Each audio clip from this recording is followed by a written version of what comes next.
Okey, Assalamualaikum warahmatullahi wabarakatuh. Okey, sekarang kita sama-sama lihat bagaimana cara untuk menjawab soalan yang telah pun cikgu beri pada hari Isnin yang lepas. Okey, tajuk bab 3, kod arahan 3.1 persekitaran kod arahan. Okey, cikgu harap anak-anak semua telah pun menyalin soalan ini di dalam buku masing-masing dan telah pun cuba menjawab soalan tersebut. Okey, soalan ini mengandungi ada 8 soalan. Okey, yang berupa tajuk subtopik daripada subtopik 3.1 iaitu persekitaran kod arahan. Okey, sekarang kita lihat dulu untuk soalan yang pertama. Lengkapkan peta pokok di bawah. Okey, penterjemah. Okey, penterjemah. Okey, penterjemah terbahagi kepada 3, iaitu yang pertama adalah yang pertama adalah penghimpun. Okey. Penghimpun. Okey, yang kedua pengkompil.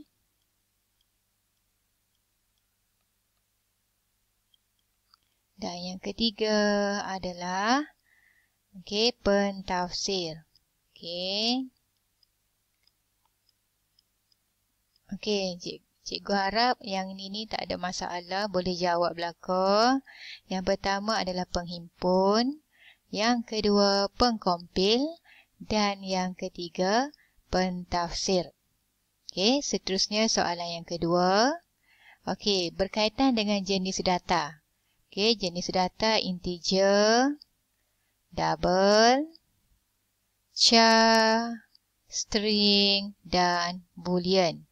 Okey, so kita ada 5 jenis data. Okey, dan dibezakan dengan sinteks masing-masing.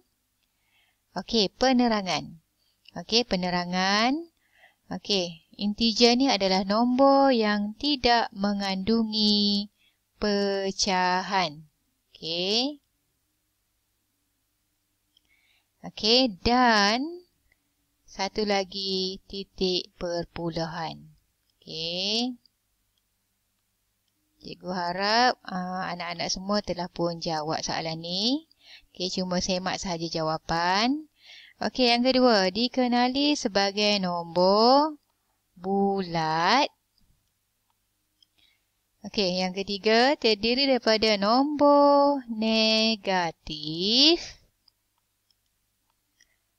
positif dan sifar. Okey, contoh di sini boleh bagi mana-mana sahaja asalkan nombor negatif, nombor positif dan sifar. Okey, cikgu letakkan kosong. Okey, nombor positif cikgu letak 100. Okey, terpulang pada awak. Jawapan awak boleh diterima pakailah. Terpulang pada awak. Okey, kemudian nombor negatif cikgu letakkan negatif 93. Ni. Okey, contoh sahaja deh. Okey, jadi awak boleh letak mana-mana sahaja contoh. Okey, seterusnya double. Okey, nombor yang mengandungi kalau integer nombor yang tiada pecahan. Okey, tak ada pecahan dan tak ada titik perpuluhan. Berlainan pula dengan double. Okey, mengandungi bahagian pecahan. Okey, bahagian pecahan. Okey, iaitu mempunyai titik perpuluhan. Okey. Contohnya. Okey, letaklah satu contoh nombor perpuluhan. Cikgu letakkan 0.003. Okey, terpulang pada awak asalkan nombor di sini adalah nombor perpuluhan. Nak menunjukkan nilai bagi double. Okey, seterusnya yang ketiga, char digunakan untuk mewakili aksara. Okey. Terdiri daripada, ada 3 deh. Yang pertama huruf. Okey, huruf besar, huruf kecil tu merangkumi semualah. Deh. Okey, kemudian yang kedua digit. Digit tu nombor. Okey, nombor 0 hingga 9. Contoh deh. Okey, seterusnya yang ketiga adalah simbol. Simbol tambah, simbol tolak, peratus dan sebagainya. Okey, seterusnya seterusnya dah 4. Okey, string. Okey, string adalah satu perkataan. Tulis sini satu perkataan. Okey. Satu perkataan yang dibina daripada aksara. Contohnya. Okey, contoh satu perkataan. Letakkan satu perkataan. Okey, bukan satu ayat deh, satu perkataan. Contohnya cikgu letaklah.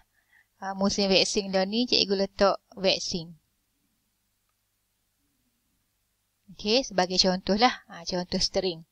Okey, daripada satu perkataan yang dibina daripada aksara. Vaksin adalah satu perkataan dibina daripada aksara V-A-K-S-I-N. Okey. Seterusnya yang kelima. Okey, terdiri untuk boolean. Okey, terdiri daripada 2 nilai, iaitu sifar yang mewakili palsu atau false dan 1 yang mewakili benar atau true. Okey. Okey, seterusnya yang ini soalan yang ketiga. Kena pasti output bagi setiap segmen kod yang diberi. Okey, untuk soalan ini kena tengok betul-betul apakah output yang dikehendaki dalam segmen kod ini. Okey, jadi nak cam di manakah output, apakah output yang akan keluar bagi segmen kod ini, kita kena lihat perkataan print. Okey, perkataan print. Print apa? Print C. Yang mana C? C, A darab dengan B. Okey, so A diberi nilai 48.3. Okey, B diberi nilai 8.33. Okey, di sini pemboleh ubahnya adalah float. Okey, jenis datanya adalah float. Float ni dia macam juga double, tapi lebih tepat lagi lah. Dia point ni banyak deh.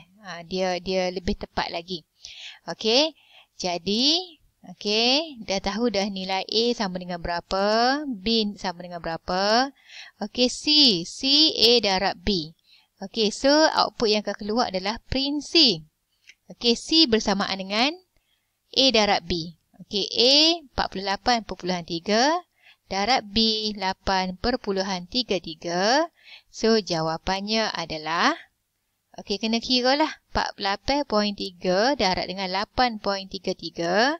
Okey, so output dia adalah 402.339. Okey, kena tengok. Kena darablah tekan kalkulator. Okey, seterusnya soalan yang kedua ni, print C juga. Okey, kena tengok nilai pula. Okey, C sama dengan B tolak A, bermakna nilai B tolak dengan nilai A, kita akan dapat 994 tolak dengan 904 bersamaan dengan, okey, bersamaan dengan 90. Okey, C adalah 90. Jadi output yang akan keluar adalah 90. Okey, seterusnya.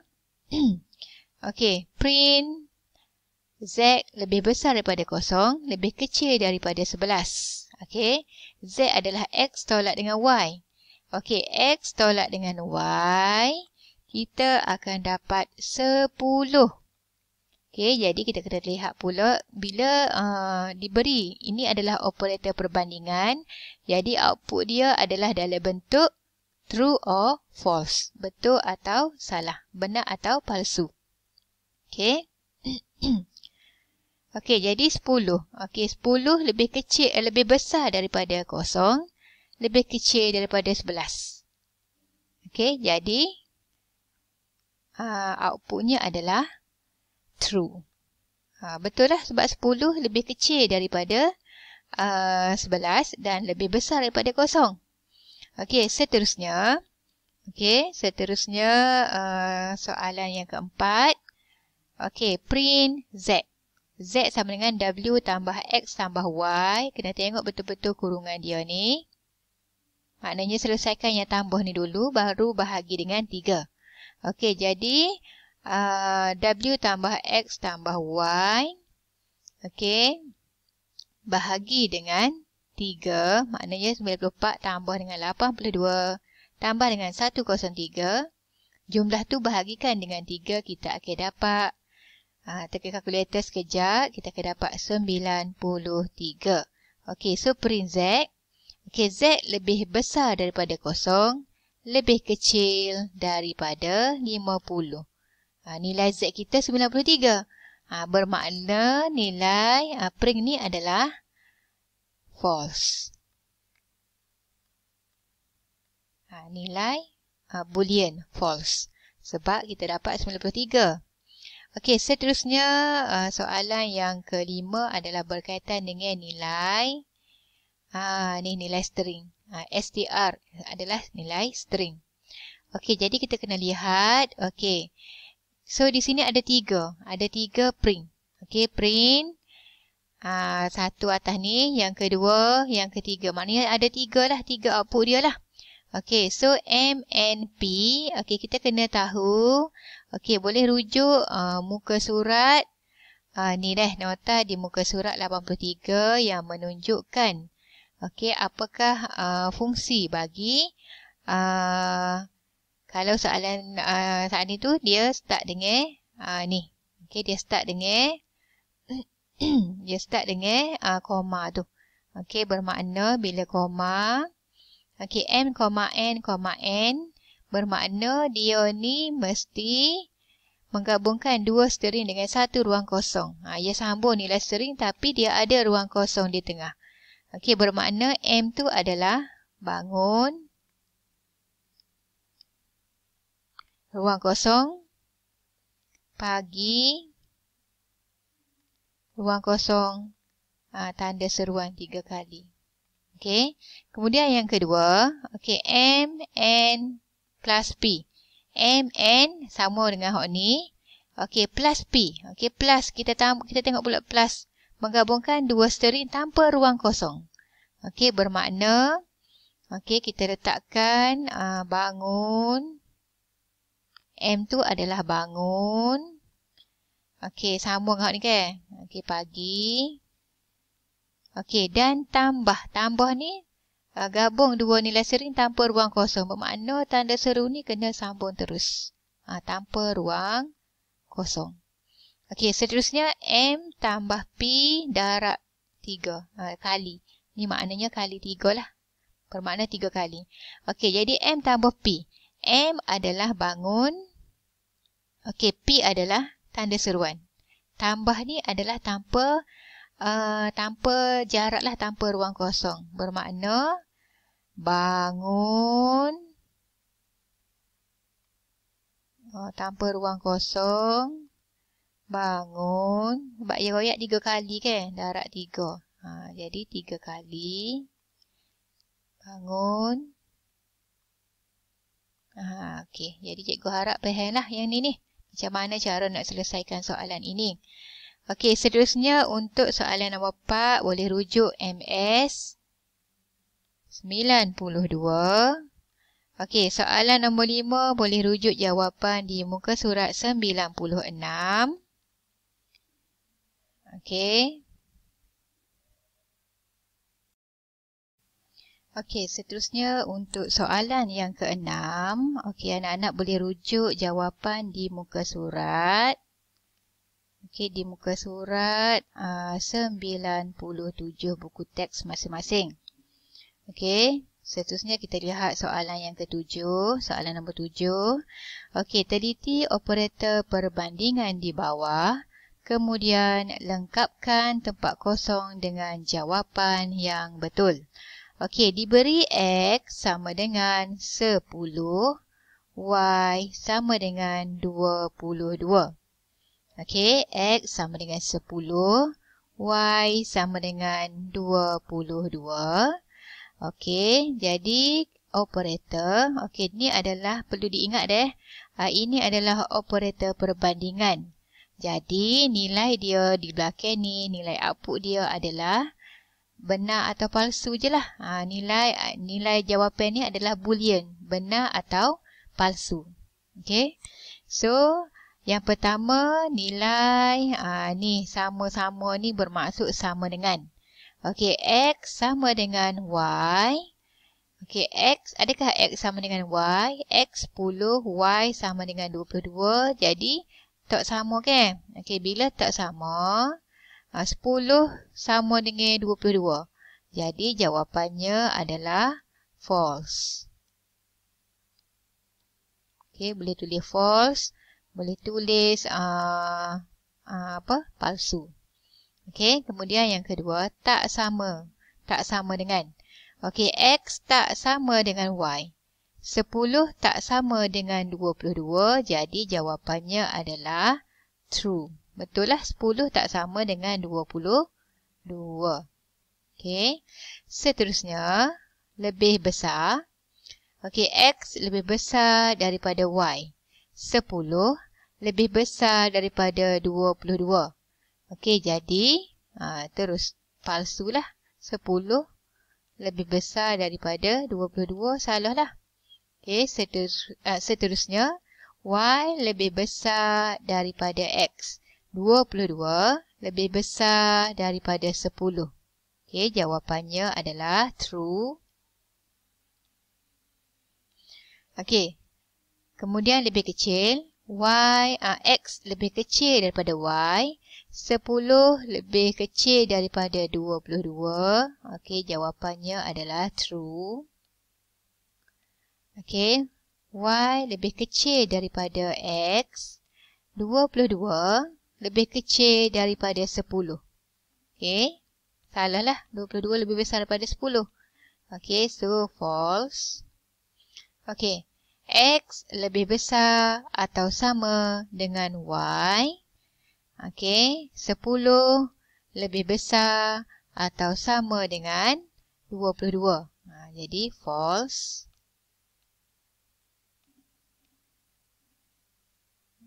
Okey, palsu. Okey, Y lebih besar atau sama dengan X. 22 lebih besar atau sama dengan 10. Jadi jawapannya adalah true. Okey, lebih kecil atau sama. Okey, X lebih kecil atau sama dengan Y. 10 lebih kecil atau sama dengan 22. Jadi jawapannya adalah true.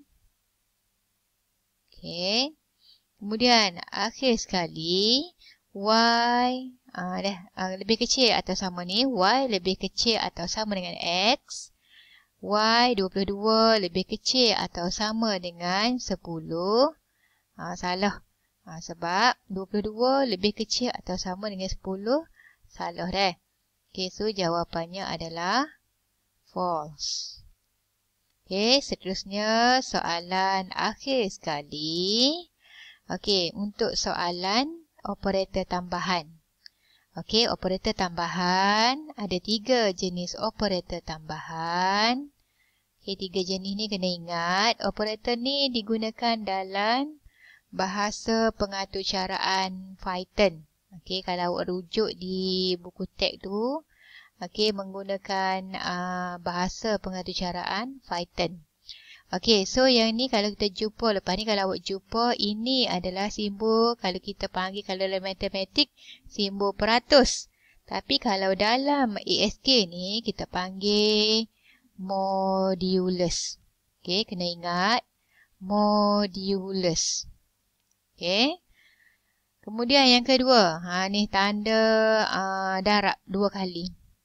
Okey, ni kita panggil eksponen.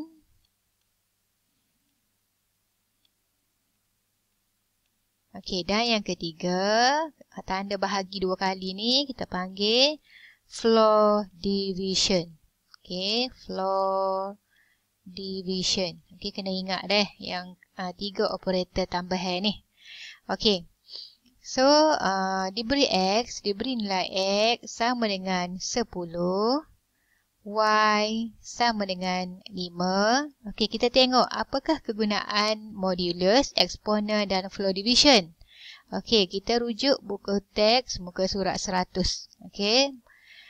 Modulus, penerangan dia. Operan kiri dibahagi dengan operan kanan, baki pembahagian dipaparkan.